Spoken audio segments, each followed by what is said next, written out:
রাজ্য সরকারের অভিলাষী প্রকল্প নিয়ে শুক্রবার খাদ্য গণবন্টন উপভোক্তা বিভাগের তরফে শিলচরে অনুষ্ঠিত হলো সচেতনতামূলক সভা। শিলচরের এক অনুষ্ঠান ভবনে শুক্রবার খাদ্য গণবন্টন ও উপভোক্তা বিভাগের তরফে রাজ্য সরকারের অভিলাষী প্রকল্প নিয়ে এক সচেতনতা সভার আয়োজন করা হয়। এদিন সুলভ মূল্যের দোকানদার ও গাঁও পঞ্চায়েত সমবায় সমিতির কর্মকর্তারা সভায় অংশগ্রহণ করেন। সভায় বক্তব্য রাখতে গিয়ে বিভাগীয় মন্ত্রী কৌশিক রায় সহ আমন্ত্রিত বিভিন্ন বক্তারা জানান, দেশের গরিব মানুষের জন্য সরকারের অভিলাষী প্রকল্প এক ঐতিহাসিক সিদ্ধান্ত। এই প্রকল্পের আওতায় রেশন কার্ড হিতাধিকারীরা 5 কেজি চালের সঙ্গে এখন থেকে কার্ড প্রতি 1 কেজি করে মসুরির ডাল, চিনি ও লবণ সুলভ মূল্যে উপভোগ করতে পারবেন। রাজ্যে রেশন কার্ড থাকা 70 লক্ষ হিতাধিকারী কার্ড প্রতি 1 কেজি মসুরির ডাল 69 টাকা, চিনি কেজি প্রতি 38 টাকা, লবণ 10 টাকা করে প্রদান করার সরকার ব্যবস্থা গ্রহণ করেছে। প্রকল্পকে সুন্দর ও সফলভাবে এগিয়ে নিতে সকলের সহযোগিতা কামনা করেছেন মন্ত্রী কৌশিক রায়। আগামী 1 অক্টোবর থেকে সরকারের অভিলাষী প্রকল্প শুরু করা হবে। মানুষ এই বিশেষ সুবিধা ভোগ করতে পারলেই সরকারের প্রচেষ্টা সফল হবে বলে জানিয়েছেন তারা। সভায় শিলচরের বিধায়ক দীপায়ন চক্রবর্তী, জেলা শাসক মৃদুল যাদব, ধলাইয়ের বিধায়ক নিহার রঞ্জন দাস, জেলা বিজেপি সভাপতি রূপম সাহা, কাটিগড়ার বিধায়ক খলিল উদ্দিন মজুমদার ও বরাক উপত্যকা উন্নয়ন বিভাগের মন্ত্রী কৌশিক রায় সহ সরকারের বিভিন্ন বিভাগের আধিকারিকরা উপস্থিত ছিলেন। নতুন একটা যোজনা ঘোষণা করা হয়েছে, সেটা হলো যে রেশন দোকানের মাধ্যমে সুলভ মূল্যে রাজ সাহায্যযুক্ত মানে সাবসিডাইজ মসুরি ডাল, চিনি এবং লবণ আমরা বিতরণ করব। বিতরণ এর সঙ্গে সঙ্গে বিক্রি করা হবে।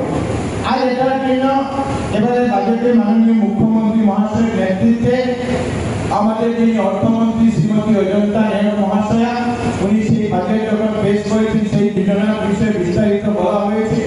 আর আমরা লক্ষ্য নিয়েছি যে এই মাসে এবছরে 1 অক্টোবর থেকে আমরা এই যোজনাকে আসামের 10টি জেলাতে আমরা শুরু করব।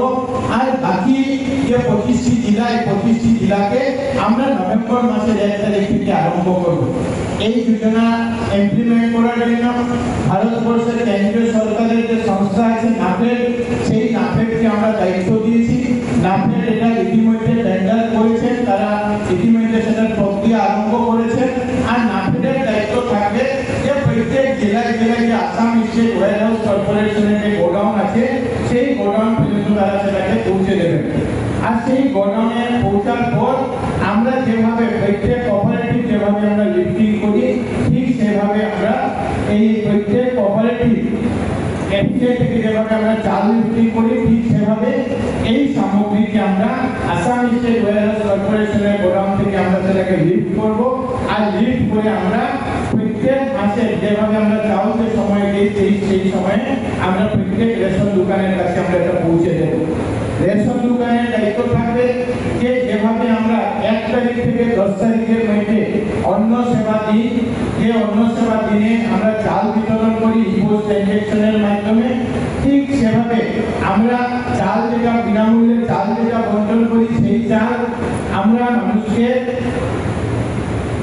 জনসংখ্যা হিসাবে আমরা দিই। কিন্তু আমাদের যে মসুরি ডাল, চিনি বা ডাল যেটা যাবে, লবণ যেটা দেওয়া হবে, সেটা কার্ড প্রতি প্রত্যেক কার্ডে 1 কেজি করে দেওয়ার যেটা ব্যবস্থা। এবং আমাদের জেলাতে প্রায় 3,88,990টা রেশন কার্ড আছে, মানে 3,88,990 কেজি চিনি, 3,88,000। এই যে ডিপার্টমেন্ট ডিপার্টমেন্ট বিগত দিনে যদি আমি বলি তাহলে সেটা বলতেই হবে যে আমি ছোট থেকে বড় হয়েছি। আমার বাড়িতে অনেক দিদি, অনেক মাসি আমার বাড়িতে কাজ করেছেন, আমরা দেখেছি। কিন্তু কোনো মাসি বা কোনো দিদিকে আমরা শুনতে পারিনি যে ওনাদের রেশন কার্ড আছে। অর্থাৎ প্রকৃত হিতাধিকারী বঞ্চিত হচ্ছেন আসাম রাজ্যে, যাদের 4তলা বিল্ডিং রয়েছে, যাদের গাড়ি রয়েছে, অনেক যারা চাকরি করেছেন তাদেরও রেশন কার্ড ছিল। আমাদের সরকার আসার পর মাননীয় মুখ্যমন্ত্রীর নেতৃত্বে আমরা দেখেছি সেটাকে আজকে ভেরিফাই করে আজকে যে পর্যায়ে উনি নিয়ে গিয়েছেন, আসাম রাজ্যের প্রকৃত হিতাধিকারীরা যারা বিপিএল লেভেলের মানুষ আছেন, তারা আজকে গর্বের সহিত বলতে পারেন যে আসাম সরকারের মাননীয় মুখ্যমন্ত্রী আমাদেরকে রেশন কার্ড দিয়েছেন। এই হলো ভারতীয় জনতা পার্টির মাননীয় মুখ্যমন্ত্রী ডক্টর হিমন্ত বিশ্ব শর্মা মহাশয়ের কাজ। আমরা লক্ষ্য করেছি এই ডিপার্টমেন্টের দায়িত্ব পাওয়ার পর আজকে কৌশিক রায় মহোদয় যেভাবে ফ্রি চাল